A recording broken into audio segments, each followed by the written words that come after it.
Hello dear student, I am Vijay Kumar and student of Shri Krishna medical college Muzaffarpur Bihar.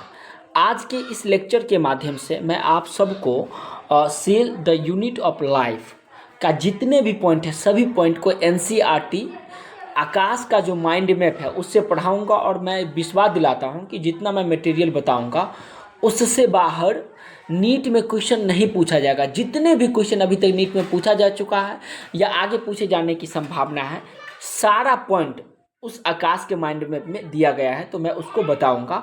तो सबसे पहले मैं एनसीईआरटी का पेज दिखाऊंगा। जैसे ये इंट्रोडक्टरी पार्ट है, इसमें कौन कौन टॉपिक सब टॉपिक हम आप लोग पढ़ लिए होंगे।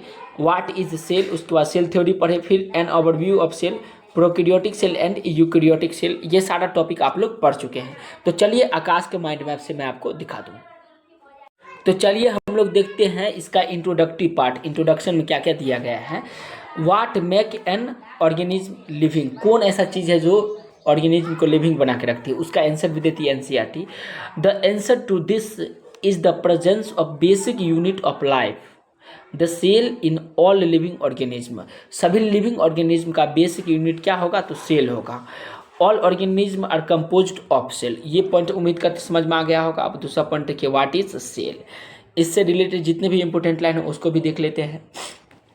Cell is fundamental structural and functional unit of all living organism. जितने भी लिविंग ऑर्गेनिज्म है उसके फंडामेंटल स्ट्रक्चर और फंक्शनल यूनिट क्या है लिविंग ऑर्गेनिज्म का। Anything less than a complete structure of cell does not ensure independent living.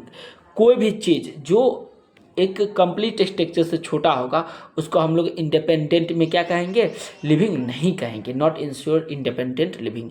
ये सारा पॉइंट एनसीईआरटी का। आगे का लाइन है, Anton van Leeuwenhoek first show and describe a live cell.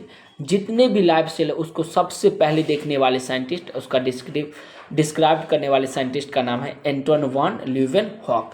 तो ये भी सवाल पूछा जा सकता है। फिर उसके बाद आगे का देखिए, सेल थ्योरी के बारे में हम लोग स्टडी करेंगे। सेल थ्योरी से भी कई बार नीट में क्वेश्चन पूछा जा चुका है, तो सेल थ्योरी का सभी लाइन को देखते हैं। In 1838 Matthias Schleiden and German botanist examined a large number of plant and observed that all plant are composed of different kind of cell which form the tissue of the plant। देखिए 1838 ईस्वी में Matheus सिल्डेन जो कहाँ के botanist थे, तो German botanist थे, उन्होंने एग्जामिन किया large number of plant cell और ऑब्जर्व किया जितने भी प्लांट हैं, all plant are compose of, जितने भी प्लांट हैं वो सभी कंपोज करती है डिफरेंट काइंड ऑफ सेल, और इस सेल को हम लोग क्या कहेंगे, टिश्यू कहेंगे। At the same time, same समय पे स्वान नाम के जो साइंटिस्ट थे, स्वान सिल्डेन एंड स्वान का थ्योरी पढ़ेंगे हम लोग। स्वान 1838 ईस्वी में, ये 1839 में 38 में कौन थे, मिथियस सिल्डेन, और स्वान नाम के साइंटिस्ट 1839 ईस्वी में जो ब्रिटिश के जूलॉजिस्ट थे, reported that animal cells have thin layer called plasma membrane. Animal cell के पास एक थिन लेयर होता है, उसको हम लोग क्या बोलेंगे, प्लाज्मा मेम्ब्रेन बोलेंगे। He concluded that plant cell have cell wall. Schleiden and स्वाल together formulated the cell theory, but this theory did not explain as to how new cell are formed। और ये से थ्योरी बता नहीं पाया कि नया सेल कैसे बनती है, सेल थ्योरी नहीं बता पाया कि नया सेल कैसे बनती है। इसको देने वाले साइंटिस्ट का नाम पूछा जाएगा, क्या बताएंगे, सिल्डेन एंड स्वान था। उसके बाद हम लोग रुडोल्फ विर्चो के पास आएंगे। Rudolf Virchow explain that new cell arise from pre existing cell. Rudolf Virchow ने ही एक्सप्लेन किया कि नया सेल किससे, प्री एग्जिस्टिंग सेल से एराइज करती है, मतलब बनती है, जिसको ओमनी सेलुलर यूनिसेलुलर नाम के बहुत ही ज़्यादा फेमस स्टेटमेंट से हम लोग जानते हैं। Finally modified the cell theory, और उन्होंने फाइनली किसको मॉडिफाइड किया, सेल थ्योरी को। और उसका दो स्टेटमेंट है।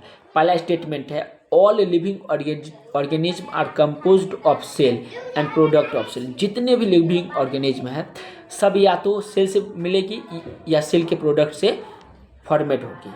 All cell arise from pre existing cell. दूसरा स्टेटमेंट है, जितने भी सेल है वो सभी एराइज होता किससे, थे प्री एग्जिस्टिंग सेल से। उम्मीद करते हैं सेल थ्योरी भी समझ में आ गया होगा। उसके बाद हम लोग पढ़ेंगे एन ओवरव्यू ऑफ सेल। उसके बाद का सब टॉपिक है एन ओवरव्यू ऑफ सेल, इसको भी काफ़ी डिटेल से देख लेते हैं। All cell differently in size, shape and activity. For example, mycoplasma are smallest cell, will egg of ostrich is largest isolated single cell।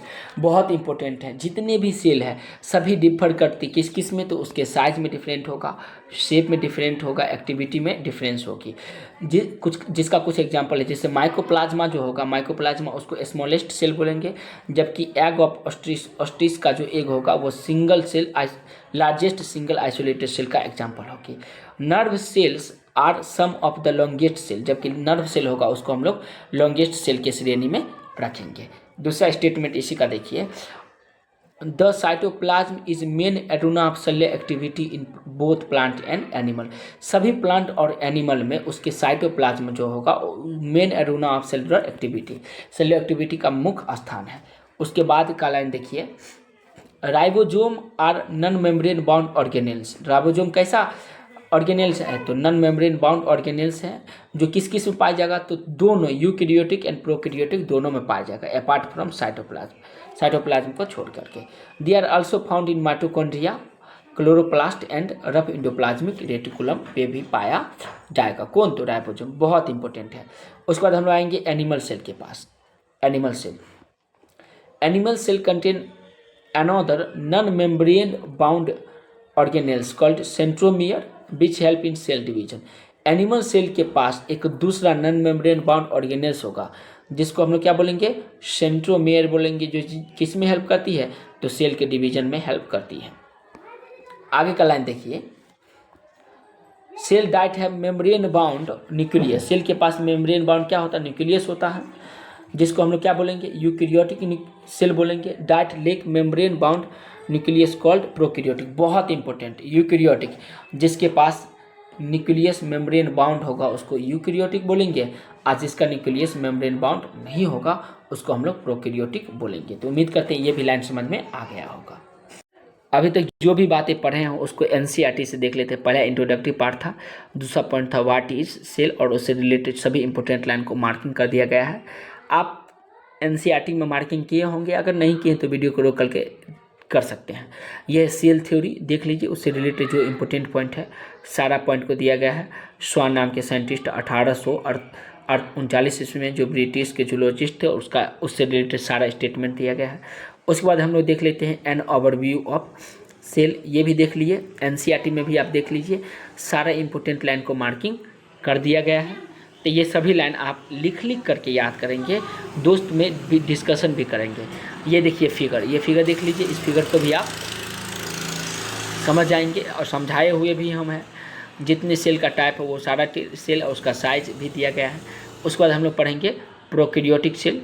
ये प्रोकैरियोटिक सेल देख लीजिए और उससे रिलेटेड जो इंपॉर्टेंट पॉइंट है सभी पॉइंट एनसीईआरटी में मार्किंग किया गया है। ये जो फिगर है बहुत इंपॉर्टेंट फिगर है, इस फिगर को भी याद रखेंगे। प्रोकैरियोटिक सेल से रिलेटेड जो भी इंपॉर्टेंट पॉइंट है एनसीईआरटी में सबको मार्किंग भी किया जा चुका है।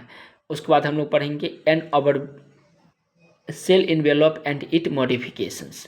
देख लीजिए ये सारा पॉइंट है, इस पॉइंट से रिलेटेड एनसीईआरटी में जो दिया गया है उसको देख लेते हैं।